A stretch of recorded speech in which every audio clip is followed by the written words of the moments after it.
Hey everyone, welcome back to our scenes. Today we are going to discuss regarding trends of periodic classification, that is periodic table. So regarding trends from the periodic classification chapter, we have got laws which I have already discussed in my previous video. Other than that, we have got questions based on trends. So practical questions where you have to solve, for 3 marks. So the easiest way for understanding this trends is this table which I have already prepared for you. See, in your textbook we have got trends in something this manner where they have been discussing your atomic size, metallic properties, all those things. You have to go through the para and try to understand it. So 60% of the entire detail is already done over here in this table form. So see here, in a periodic table, we have got periods as well as group. So the ones which are running from your left side to right side, this is nothing but your period, whereas the one which runs from up to the bottom, that is from top to bottom, which goes, that is the group. So we have got 7 periods and a total of 18 groups. So now we have got the following criterias, the trends. So atomic size, metallic property, non-metallic property, then electropositivity and electronegativity. We're going to see how each one of these vary along the period as well as along the group. So possibilities are only two, either they are increasing or decreasing. So now regarding atomic size, size of the atom. So as mentioned here, size of the atom as you go along the period, that is from left to right, it's going to decrease.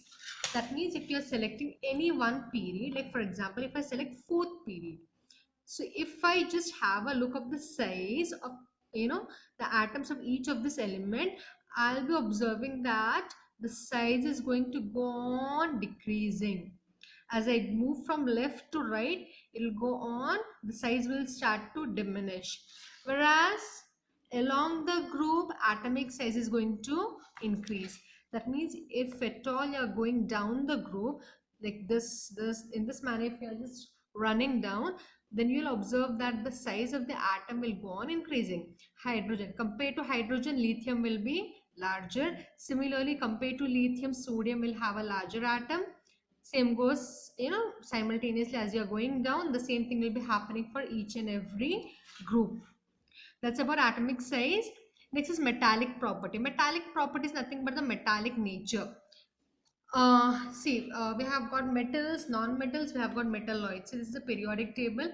The green color shows the metals, whereas pink color shows the metalloids. That means they're somewhere between metals and non-metals, whereas the yellow color part will show you the non-metals. So now regarding metallic property, again it's here. You can see it's the same as the atomic size. Along the period, it's going to decrease. Along the group, increase. So now you can see over here, all this side is green. So when you're moving towards, towards your right side, you can see that the color changes from green to pink and then from pink to yellow. That means metals to non-metals.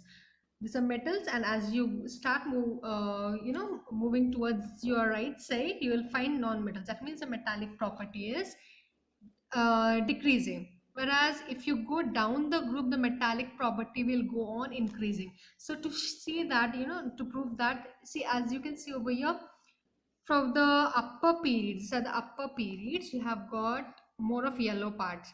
As you start to go down, this is starting to diminish. As you come below, see, we have got only few non-metals. So that means down the group, the metallic property will increase, whereas along the period is going to decrease. Now for non-metallic properties, see here, non-metallic is an opposite of metallic. So definitely this is going to be opposite. So along the period, it's going to increase, and down the group, decrease. Again, the same explanation over here. You have got non-metals on this side.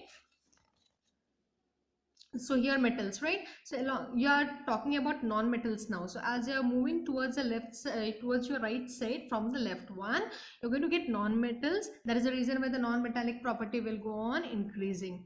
Whereas if you are running down, it's going to go on decreasing. Just the same opposite of the metallic property. Next comes your electropositivity and electronegativity. So electropositivity is nothing but the ability of the atom or the particular element to lose electrons, and electronegativity is the ability to gain electrons. So metals are always electropositive. So electropositivity is normally for metals and electronegativity is for non-metals. So electropositivity and a metallic property will always be the same one. So metallic property and electropositivity is always the same. They will always be the same one because metals are actually electropositive in nature. So along the period they're going to decrease, and down the group they're going to increase. Now for the electronegativity, again here electronegativity and non-metallic property will be exactly same. So because non-metals are electronegative in nature, so you can count on this. So along the period non-metallic property as well as electronegativity will increase, whereas down the group they're going to decrease. Now if you see this chart, atomic size, metallic property and electropositivity, along the period they are decreasing, whereas down the group they will keep on increasing, whereas only the two ones, that is non-metallic property and electronegativity, they are going to be increasing along the period and decreasing down the group. This is the only difference which if you remember this chart, then I can assure you that it will be very easier for you to attempt those answers. Other than this, this is something new, extra reactivity, which is not there in your textbook, but they are asking you questions, like they might give you few elements and they might ask you which one is more reactive. So if you're able to for the above average students, they can have a look at this. The below average students, I won't prefer this since it's not in detail in the syllabus. So regarding reactivity, some of the elements are more reactive, some are less reactive. So how do you decide it with respect to your periodic table? So now see, I have divided your metals and non-metals. So this first part, what you can see, this red line, this is for the period and this one is for the group.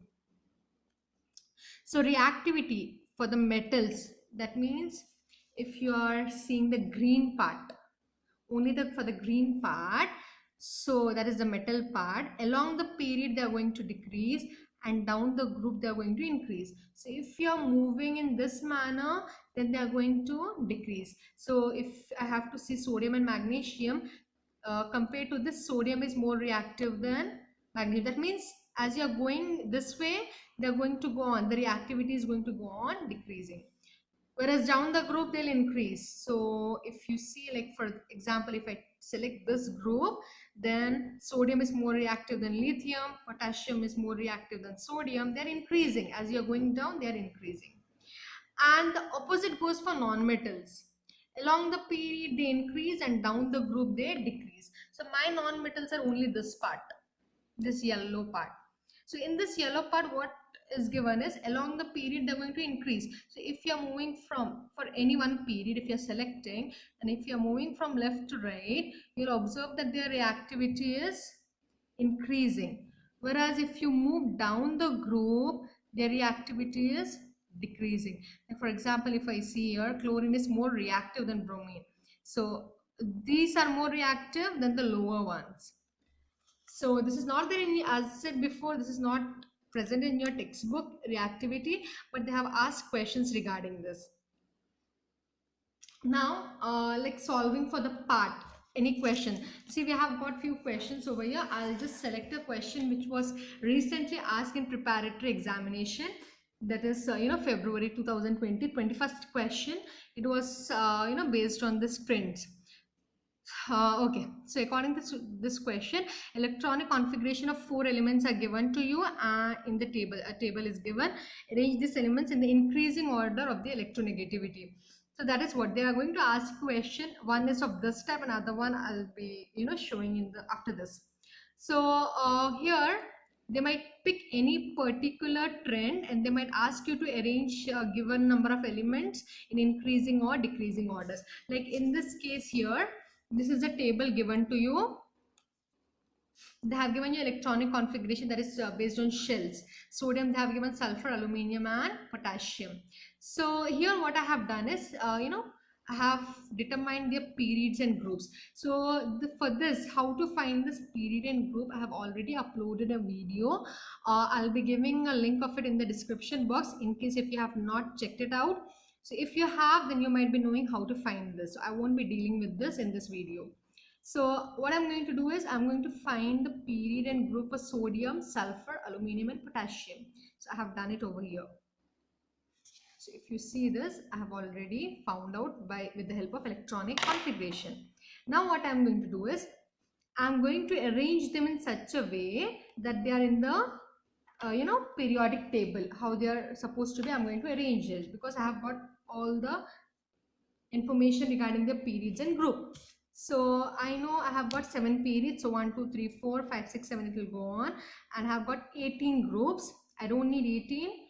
Hardly 16 and all I'm having over here. So I won't be running over here. So sodium is going to be third period and first group. Third period, first group. Similarly, sulfur, third period, 16th group. So third period and 16, below 16th group in the third period, sulfur comes. Same goes for aluminium, third period, 13th group, third period, 13th group. And for potassium, fourth period, first group. So fourth period and first, below sodium, first group. So now I have arranged this in the form of, however they are supposed to be in the periodic table. So now my question was, I have to arrange them in the increasing order of their electronegativity. So now regarding electronegativity, what we have seen is electronegativity increases along the period and decreases down the group. So when it moves from left to right, it is increasing. So see, they belong to the same period, sodium, aluminium, and sulfur. So they are increasing now. So if I have to just, nothing is over here, so I'm going to leave it. So compared to sodium, aluminium is bigger. Compared to sodium, sodium is smaller than aluminium. Similarly, aluminium will be smaller than sulfur. So now they are going to be in this manner increasing. Other than that, I have one another element, that is potassium, which sits below the sodium. Now as seen here, electronegativity will decrease along the group. So this is the group. So compared to sodium, potassium is smaller. That means as it is going down, it is decreasing. So potassium size will be smaller than that of, sorry, not size, electronegativity will be, less than that of sodium. Hence, potassium will come before sodium. So here the actual arrangement of the given question. Now what did they have also asked you the reason? Always they're going to ask you the reason. Nothing is given without reason.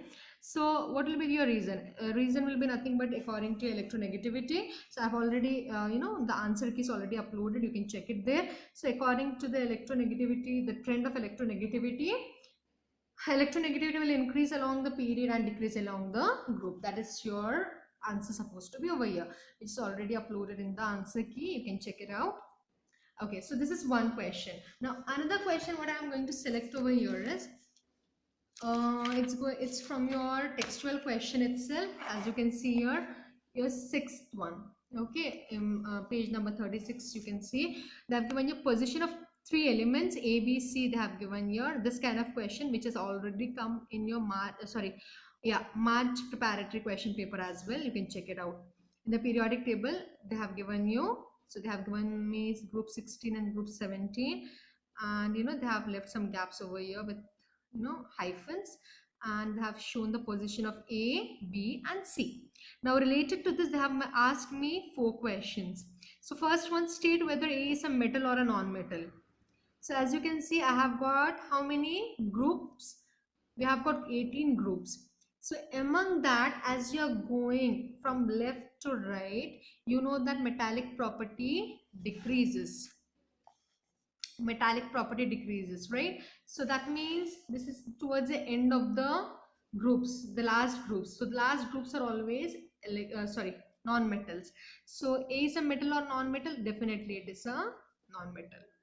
Next one, state whether C is more reactive or C is more reactive or less reactive than A. Now, C group 17 we have established that group 17 is nothing but it is a non-metallic group. So this entire group is non-metallic. We can also have a look over here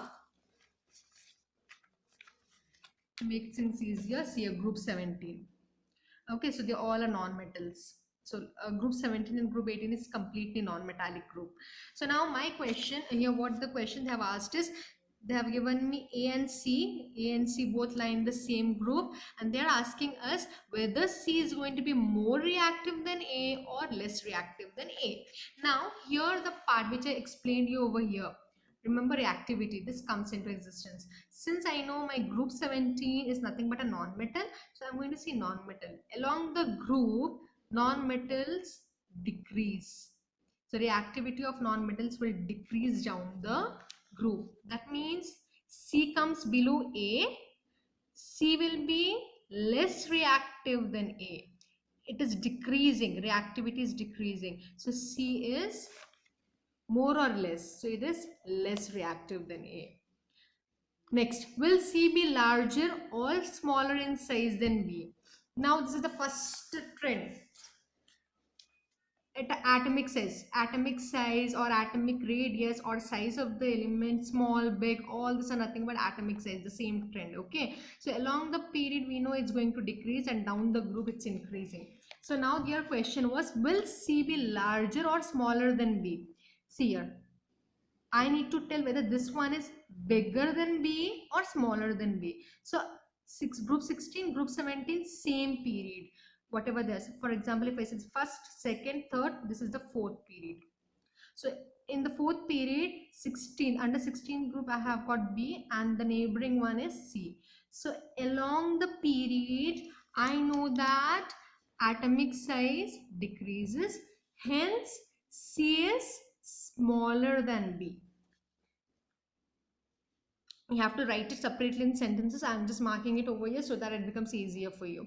Next, what type of ion, cation or anion, will be found by element A? Now here, as I told you, metals are always electropositive and non-metals are always electronegative. So electropositive elements will always form cations and electronegatives will form anion. Since we have already established in the first part that element A is a non-metal, since it is a non-metal, it is going to form anion.